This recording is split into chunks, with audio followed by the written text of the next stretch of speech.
प्यारे भाइयों और मेरी माता तुल्य बहनों, हाजिर हूं मैं आपके सामने आपके रेनबो पार्ट 2 के पोल्ट्री सेक्शन से पहले चैप्टर के क्वेश्चन आंसर को लेकर। मित्रों, हमने इस चैप्टर से अब तक हमने 3-4 वीडियोस ऑलरेडी कर लिया है, जहां पर लेखक के परिचय को हमने देखा, पोएट्स इंट्रोडक्शन, जहां पर हमने पूरे पार्ट को बड़ी गहराई से पढ़ा है, डीपली स्टडी किया है, डीपली एक्सप्लेन किया है, और साथ ही साथ हमने पूरे के पूरे चैप्टर के ऑब्जेक्टिव क्वेश्चन को भी डील कर लिया है। आज की इस क्लास में मित्रों, आज की इस क्लास में हम बात करने वाले हैं जितने भी वीवीआई सब्जेक्टिव क्वेश्चंस हैं उनके ऊपर। जितने भी वीवीआई सब्जेक्टिव क्वेश्चंस हैं मित्र, आज के इस क्लास में हम उनको डिस्कस करने वाले हैं। और ना ही सिर्फ ये सब्जेक्टिव क्वेश्चंस होंगे, बल्कि इनके अलावा हम एक्सप्लेनेशन को भी देखेंगे, वो एक्सप्लेनेशन जो कभी पूछा है, या समरी को भी देखने वाले हैं। ठीक है भाई, तो चले शुरुआत करते हैं पहले क्वेश्चन से। आपके सामने रहा ये most important question, why does the poet want to go away from his beloved. जो हमारे पोएट हैं, जो हमारे कवि हैं, वो अपनी प्रेमिका से क्यों दूर जाना चाहते हैं? भूल तो नहीं रहे हो? Sweetest love I do not कर रहे हैं हमने बताया था कि जो हमारे कवि महोदय हैं, वो अपनी प्रेमिका से दूर जा रहे हैं, किसी यात्रा पर जा रहे हैं। ये कॉन्टिनेंटल ट्रिप है, जर्मनी को जा रहे हैं वो, और जब जा रहे हैं तो उनकी प्रेमिका, उनकी प्रियसी रोए जा रही है और उनको रोकने की कोशिश कर रही है। हमारे लेखक महोदय उन्हें समझाने की कोशिश कर रहे हैं, सांत्वना देने की कोशिश कर रहे हैं और बता रहे हैं, प्रियतमा, अरे मैं तुमसे थका नहीं हूं, मैं तुमसे उबा नहीं हूं, मैं तुमसे पका नहीं हूं, ना ही मैं इस वजह से तुम्हें छोड़कर जा रहा हूं कि दुनिया में मुझे तुमसे कहीं अधिक प्यार करने वाला कोई मिल गया है। नहीं, तो दरअसल उसी क्वेश्चन को यहाँ रिवाइव किया गया है। Why does the poet want to go away from his beloved? कि जो हमारे कवि महोदय हैं, जो हमारे कवि हैं, वो अपनी प्रेमिका से दूर क्यों जाना चाहते हैं? बताओ। तो आंसर है, the poet wants to take a short journey away from his beloved। जो हमारे कवि हैं, वो एक छोटी सी यात्रा पर जा रहे हैं, अपनी प्रेमिका को छोड़कर, अपनी प्रेमिका से दूर वो एक छोटी सी यात्रा पर जा रहे हैं। इसलिए नहीं, not because he is tired of her, इसलिए नहीं कि वो अपनी प्रेमिका से उब गए हैं।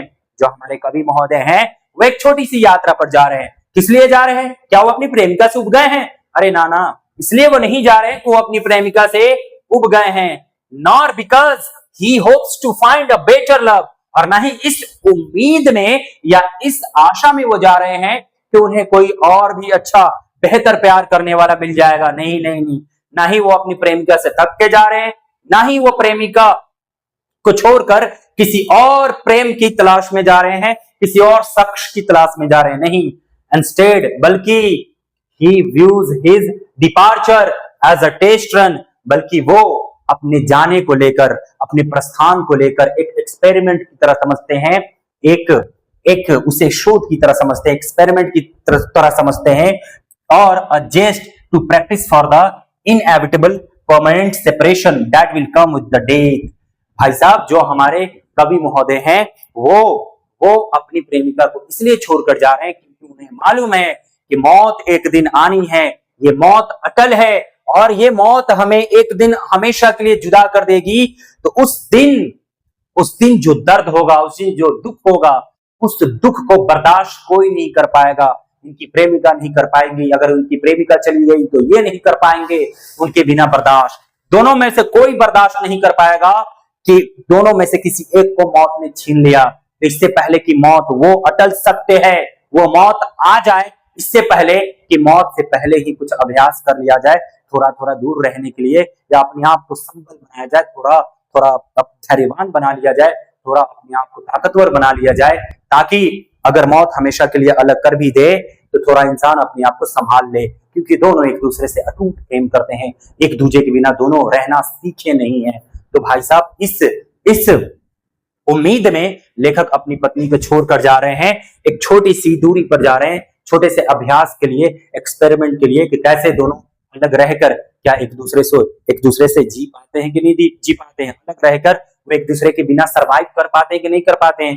क्योंकि भाई साहब, सरवाइव तो अंततः करना होगा, अंततोगत्व एक ऐसा समय आएगा जब उन्हें एक दूसरे के बिना रहना होगा, और वो मौत जो अटल है, जो टाली नहीं जा सकती, वो हमेशा के लिए इन्हें जुदा कर देगी और दोनों में से कोई एक दूसरे के बिना नहीं रह पाएगा। तो इससे पहले कि वो अशुद्ध है, क्यों नहीं हम एक टेस्ट करते हैं, क्यों नहीं हम एक्सपेरिमेंट करते हैं और हम कुछ दिन एक दूसरे के बिना रहना सीखते हैं। बस इसी उम्मीद में या इसी एक एक्सपेरिमेंट के लिए या इसी एक आधार को बनाकर लेखक अपनी प्रेमिका से कुछ दिन के लिए दूरी पर जाना चाहते हैं। वो अपने आप को एक तरह से तलाश करना चाहते हैं, अपने आप को संबल बनाना चाहते हैं। ठीक है जी, तो यही आंसर है। Why does the poet want to go away from his beloved? कवि क्यों दूर जाना चाहते हैं अपनी प्रेमिका से? कवि अपनी प्रेमिका से एक लघु यात्रा पर जा रहे। The poet wants to take a short journey away from his beloved. कवि अपनी प्रेमिका से दूरी बना रहे हैं, एक छोटी यात्रा पर जा रहे हैं। इसलिए नहीं जा रहे हैं कि वो अपनी प्रेमिका से उब गए हैं, नहीं इसलिए ताकि उन्हें दुनिया में कोई और प्यार करने वाला मिल जाए, बल्कि वो इसलिए जा रहे हैं क्योंकि उनका मानना है कि उनका जाना एक टेस्ट है, एक एक्सपेरिमेंट है जो उन्हें मजबूत बनाएगा एक दूसरे के बिना थोड़े पल जी लेने के लिए, एक दूसरे के बिना संभल लेने के लिए एक मजबूती प्रदान करेगा ये यात्रा। क्लियर है जी? चले अगले क्वेश्चन की तरफ चलते हैं। दूसरा क्वेश्चन है what are the things that the sun doesn't have? अरे सूर्य के पास क्या नहीं है? कभी कहते हैं ना जी कि मैं जा तो रहा हूं, रो नहीं तुम चुप हो जाओ, मैं जा रहा हूं लेकिन जल्दी ही लौट के आ जाऊंगा, तुम क्यों इतनी परेशान हो रही हो? कभी अपनी प्रेमिका को समझा रहे होते हैं कि तुम क्यों इतनी परेशान हो रही हो? अरे मैं जा रहा हूं लेकिन जल्दी आ जाऊंगा, इतना परेशान होने की इसमें क्या बात है? तो कभी कह रहे हैं अपनी प्रेमिका से कि भाई देखो मैं सूरज की तरह ऐसा नहीं है कि जाकर देर लगाऊंगा, बल्कि मैं सूरज से पहले भी लौट आऊंगा। यहाँ क्वेश्चन कह रहा है what are the things that sun doesn't have? सूर्य के पास क्या नहीं है? तो कवि के अनुसार, अकॉर्डिंग टू द पोएट, कवि के अनुसार the sun lacks a beloved. सूर्य के पास नहीं है कोई प्रेमिका। कवि के पास प्रेमिका है लेकिन सूर्य के पास कोई प्रेमिका नहीं है। ह्यूमन डिजायर्स, सूर्य के पास कोई इंसानी इच्छाएं नहीं है, मानवीय इच्छाएं नहीं है। And a sense of direction, और ना ही सूर्य के पास कोई दिशा है, डिस्पाइट हैविंग नो मोटिवेशन और शॉर्ट रूट्स, ना ही सूर्य के पास कोई प्रेरणा है, ना ही उसके पास कोई छोटा रास्ता है। The sun still successfully completes its journey, तब भी सूर्य अपनी यात्रा को पूरी करता है। आज जाता है और कल फिर लौट के चले आता है, एंड रिटर्न्स एवरी डे, हर दिन वो लौट आता है। तो अपनी प्रेमिका को कहते हैं कि देखो प्रियसी, तुम क्यों परेशान हो रही हो? बताओ, सूर्य के पास ना ही कोई इच्छा है, ना ही कोई उद्देश्य है, ना ही उसकी कोई प्रेमिका है, ना ही कोई इंसानी भावना है उसके पास। बावजूद सूर्य हमारा हर रोज जाता है और अगले दिन लौट के चले आता है। तो मेरे बारे में मैं तो सूर्य से जल्दी ही लौट आऊंगा, क्योंकि मेरे पास तुम हो, मेरे पास एक उम्मीद है, मेरे पास एक आशा है, मेरे पास एक निराशा है, मेरे पास एक उद्देश्य है, एक वो तुम हो, मैं तुम्हारे लिए बहुत तेजी से लौटकर आऊंगा। कभी ये कहना चाहते हैं अपनी प्रेमिका को। चलिए अगला क्वेश्चन है what will make the speaker's journey speedier? क्या है वो चीज जो लेखक के यात्रा को और भी शीघ्र कर लेगा, और भी तेज कर देगा? अभी तो आंसर बता ही दिया मैंने कि भाई साहब, कभी हमारे कहते हैं कि उनके पास अथाह प्रेम है, उनके पास बहुत गहरा प्रेम है, डीप डिजायर, बहुत गहरी इच्छा है, and a clear reason to return to his wife. हमारे कवि कहते हैं कि भाई वो सूरज से बहुत तेजी से लौट के चले आएंगे। सूरज क्या आता है, उससे तेजी से हमारे कवि लौट के चले आएंगे। क्यों? क्योंकि कवि के पास बहुत ही गहरा प्रेम है। कवि बहुत गहरा प्रेम करते हैं अपनी प्रेमिका से, साथ ही साथ उनके पास बहुत गहरी इच्छाएं हैं, और उनके पास एक साफ मकसद है। वो अपनी पत्नी के पास लौटना चाहते हैं, वो आना चाहते हैं। Because he possesses these strong emotional ties which the sun lacks। चूंकि हमारे लेखक के पास ये मजबूत भावनात्मक बंधन है जो सूर्य के पास नहीं है। He believes he will fly back on the wings of love much faster than the sun। तो भाई साहब, हमारे कवि के पास एक मजबूत भावनात्मक आधार है, एक मजबूत भावनात्मक बंधन है। उसी बंधन के सहारे, उसी बंधन की वजह से हमारे कवि बहुत तेजी से लौट आएंगे। जितना तेजी से सूर्य नहीं लौट के आता, उतना तेजी से हमारे कवि लौट के चले आएंगे अपनी प्रेमिका के पास। ये बात समझा रहे हैं उनको। चले अगले क्वेश्चन की तरफ चलते हैं। What makes a man's power feeble? आखिरकार वो क्या चीज है जो एक इंसान को कमजोर बना देती है, एक इंसान की शक्ति को क्षीण कर देती है, उसे दुर्बल बना देती है? A man's power is weak because he cannot add another or to his good fortune when things are going well. Furthermore, when bad luck strikes, humans tend to feed into their grief, wasting their energy instead of moving past it. भैया क्या नहीं है एक इंसान के पास जो वो कमजोर बन जाता है, या क्या वो चीज है इंसान के पास जो उसे कमजोर बना देता है? इंसान को कौन सा चीज कमजोर बना देता है बताओ? तो वो बुरा समय है। जब बुरा समय आता है तो इंसान कमजोर बना देता है, दुर्बल बना देता है। इंसान इतना लाचार और बेबस हो जाता है कि अच्छे समय, वो जो बीते हुए अच्छे पल हैं उनको वापस नहीं ले आ पाता, बीते हुए पल को वापस नहीं ले आ पाता, या जो बुरा पल है उससे बाहर निकलने की चाहे जितनी भी चेष्टा कर ले वो उसमें कुछ नहीं कर पाता है। तो वो जो जब किस्मत उसकी खराब होती है, जब बुरा समय आता है, इंसान बहुत ही बुरी मुसीबत में पड़ जाता है, बहुत ही कमजोर हो जाता है, उसकी शक्तियां जो है एकदम ही क्षीण हो जाती है, एकदम बेकार हो जाती है। A man's power is week, एक इंसान की शक्ति कमजोर हो जाती है। बिकॉज, क्योंकि ही कैनॉट ऐड अनदर, और क्योंकि वो कोई भी समय या एक घंटा तक ही क्यों नहीं जोड़ सकता अपने अच्छे चल रहे समय में एक घंटा तक भी नहीं जोड़ सकता। अगर उसकी किस्मत खराब हो जाए तो उसकी सारी चीजें बेकार होती चली जाएंगी। तो इंसान का जो बुरा किस्मत है, फॉल ऑफ गुड फॉर्च्यून, जो इंसान की बुरी किस्मत है, वही इंसान को एकदम कमजोर बना देती है। क्लियर है जी? चले अगले क्वेश्चन की तरफ चलते हैं भाई। पांचवा क्वेश्चन है, how do saying and weeping affect the speaker? कैसे आहें भरना या रोना ये लेखक को प्रभावित करता है? कैसे प्रभावित करता है? तो भाई साहब, व्हेन द बिलवड साइज, जब लेखक की प्रेमिका आहें भरती हैं, सिसकियां भरती हैं, she does not just Sai, वो सिर्फ सिसकी नहीं होती, बल्कि वो लेखक के प्राण, जैसे वो लेखक के प्राण खींच रही होती है। वो सिसकी से सिर्फ हवा नहीं होती, बल्कि लेखक के जैसे प्राण निकलता जा रहा हो, ऐसे लेखक को मालूम चलता है। When she weeps bitterly, his life blood begins to decay. जब वो रोती है तो लेखक के खून जैसा सड़ जाता है, लेखक का शरीर में बहने वाला खून जैसे सूख जाता है, सड़ जाता है। लेखक अपनी प्रेयसी को इस हालत में देख नहीं पाते हैं। लेखक को अपनी प्रेयसी का रोना, अपनी प्रियतमा का रोना अच्छा नहीं लगता कि उनके शरीर का खून ही सूख गया है। अपनी प्रियतमा का यूं रोना, यूं सिसकियां भरना लेखक के प्राण जैसे निकाल दे रहा है। इतना कराह और इतना दर्द है उस रोने में और उस कराहने में कि लेखक के जैसे प्राण निकल जाते हैं, ऐसा महसूस होता है लेखक को। ओके, ये देखिए लास्ट क्वेश्चन देखते हैं। अपना लास्ट क्वेश्चन है, in what way will true lovers remain United? आखिर किस तरह से सच्चे प्रेम करने वाले हमेशा एक रहेंगे? आखिर किस तरह से? The poet asserts that true lovers who keep one another alive in their heart can never truly be parted. जो हमारे कवि हैं उस बात को दावा करते हैं, हमारे कवि इस बात पर दावा ठोकते हैं कि वो जो एक दूसरे से सच्चे प्रेम करते हैं, वो जो एक दूसरे के दिल में रहते हैं, वो कभी जुदा नहीं होते। दूरियां उन्हें कभी दूर नहीं करती। किन्हें? वो जो एक दूसरे के दिल में हमेशा जिंदा रहते हैं, उन्हें दूरियां दूर नहीं करती है। Even if physical separation occurs, they are merely like two people lying in the same bed, turned aside from each other. चाहे ये भौतिक दूरी, चाहे ये भौतिक अलगाव कितना भी आ जाए, भौतिक दूरी कितनी भी हो जाए, चाहे दो शरीर दुनिया के दो कोने पर हो, एक नॉर्थ पोल पे हो, एक साउथ पोल पे हो, होंगे नहीं बहुत ज्यादा, तो एक नॉर्थ पोल पे हो, एक साउथ पोल पे हो, दुनिया के दो कोनों पर दो लोग चले जाएं, लेकिन चूंकि वो प्यार करते हैं, एक दूसरे के हृदय में बसते हैं, तो ये शारीरिक दूरी उनके प्रेम को खत्म नहीं करेगी, बल्कि ये आत्मा में बसते हैं। वो ऐसे जैसे एक ही बिस्तर पर करवट बदलकर सोए हों, और जैसे ही करवट बदलेगी फिर वो एक दूसरे के सामने होंगे।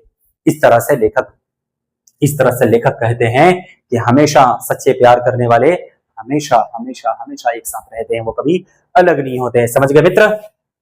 चले अब सेक्शन है हमारा एक्सप्लेनेशन वाला। इस चैप्टर से जो एक बहुत ही खास एक्सप्लेनेशन वाली लाइन पूछी जाती है वो ये पूछी जाती है, they who one another keep alive never parted B.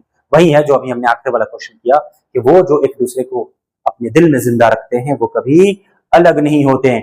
In this concluding line, in this concluding lines, इन पंक्तियों में the poet's offers a profound message about the power of genuine love. इन पंक्तियों में जो हमारे कवि हैं, मतलब इन पंक्तियों का निष्कर्ष ये है, निचोड़ क्या ये है, जब इन पंक्तियों को हम निचोड़ते हैं तो उसका अर्थ ये निकलता है कि भाई साहब जो सच्चा प्रेम होता है ना, वो सच्चा प्रेम कितना महान होता है। सच्चे प्रेम की शक्ति को इन पंक्तियों से हमारे लेखक ने बताया है। वो कहते हैं कि argues that true spiritual love transcends physical distance and even mortality. उनका कहना है, लेखक साहब का कहना है कि जो सच्चा प्रेम है ना, वो सच्चा प्रेम दैहिक दूरी तो छोड़ो, मृत्यु तक को पराजित कर देता है। सच्चा प्रेम मृत्यु तक को भी पराजित कर देता है। वो कालजयी होता है। सच्चा प्रेम कालजयी होता है, काल पर भी वो विजय हासिल करता है। उसे काल नहीं मार सकती है, सच्चे प्रेम को मौत नहीं मार सकती है। सच्चा प्रेम तो हमेशा अमर हो जाता है। वो आध्यात्मिक होता है, वो दैवीय प्रेम होता है, वो हमेशा अमर हो जाता है। उसे शारीरिक दूरी नहीं खत्म कर सकती, उसे मौत तक खत्म नहीं कर सकती। कवि ये कहते हैं people who love each other deeply live in permanently with in one another's thought, making physical separation entirely temporary and meaningless. वो जो एक दूसरे के हृदय में बसते हैं, एक दूसरे के दिल में जीवित रहते हैं, एक दूसरे के विचारों में, भावनाओं में हमेशा जिंदा रहते हैं, उनका शरीर दूर रहे भी तो कोई फर्क नहीं पड़ता। उनका शरीर दूर रहे भी तो कोई फर्क नहीं पड़ता। व्यर्थ है उनका वो भौतिक दूरी, व्यर्थ है उनका भौतिक दूरी, अस्थायी है उनका भौतिक दूरी, बल्कि वो तो हमेशा के लिए एक दूसरे के मन में बसते रहते हैं। ये था इस लाइन का प्यारा सा एक्सप्लेनेशन। भाई मेरे, ये कम से कम लिख लेना, याद कर लेना, इस चैप्टर का सबसे इंपॉर्टेंट एक्सप्लेनेशन है। और अब बारी है इस चैप्टर की समरी को देखने के लिए। छोटा सा समरी है, आइए एक नजर देखते हैं।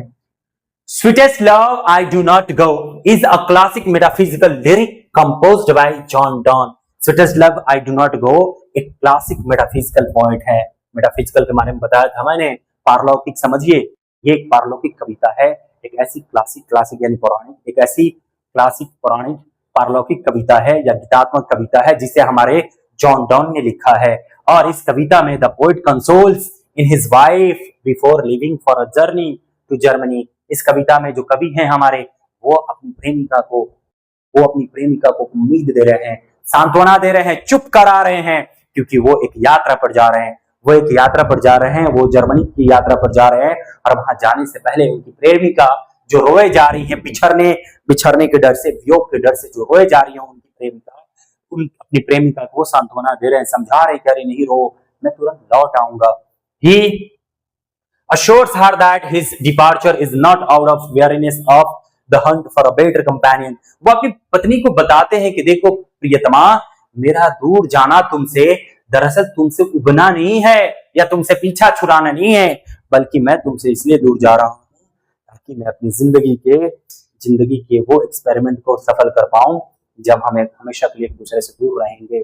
ठीक है जी, आगे देखें। He compares his journey to the sun, promising that his return will be swifter since he is driven by the true love।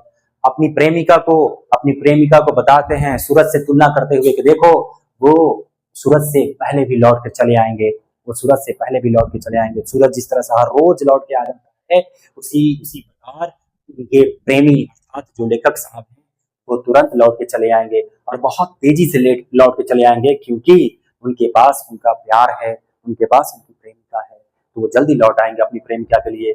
He advises her not to waste his life with tears and warns her against predicting any ill fate। अपनी प्रेमिका को सलाह देते हैं कि देखो तुम क्यों मेरा समय खराब कर रही हो, मुझे रोककर, मुझे जितना जल्दी जाने दोगी मैं उतना ही जल्दी आ जाऊंगा ना, मुझे क्यों रोक रही हो, मेरा समय खराब कर रही हो तुम। और जो उल्टा सीधा तुम सोच रही हो, तो कई बार ऐसा होता है कि प्रकृति जो अशुभ सोच रहा होता है वही घटना घटा देती है। तो तुम जो उल्टा सीधा सोच रही हो, तुम जो अशुभ सोच रही हो, उसको मत सोचो, अन्यथा प्रकृति क्या पता वही चीज सही साबित कर दे।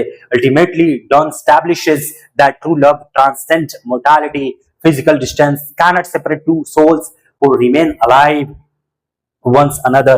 अंततः अपनी प्रेमिका को समझाते हैं कि देखो, ये शारीरिक दूरी, ये थोड़े पल की दूरी या स्थायी रूप से दूरी प्रेम को कभी खत्म नहीं कर सकती। हमारे और तुम्हारे बीच के प्रेम को कभी ये खत्म नहीं कर सकती दूरी, क्योंकि हम दोनों एक दूसरे के दिल में बसते हैं, विचारों में बसते हैं, एक दूसरे के रगों में बसते हैं। हमारे बीच ये प्रेम कभी खत्म नहीं होगा, हम कभी अलग नहीं होने वाले हैं, हमें कभी ये दूरी अलग नहीं करेगी। इसलिए तुम रो नहीं, हमारी आत्मा एक है, शरीर भले दो है, शरीर जुदा हो रहा है, आत्मा जुदा नहीं हो रही है। तुम रो नहीं, मैं जरूर लौटूंगा। ठीक है दोस्त, इस चैप्टर के सारी चीजों को हमने कंप्लीट कर लिया है। लगभग हमने इस चैप्टर को कंप्लीट कर लिया। अब अगले चैप्टर में हम करने वाले हैं सॉन्ग ऑफ माई सेल्फ। हमने उधर से कर लिया है Indian civilisation and culture, Bharat is my home. फिर हमने किया स्वीडेस्ट लव। अब अगला जो चैप्टर, तो आप ऐसे ही तैयार रहो और तैयारी करते रहो, और बेस्ट ऑफ लक आपके इंटरमीडिएट एग्जाम के लिए।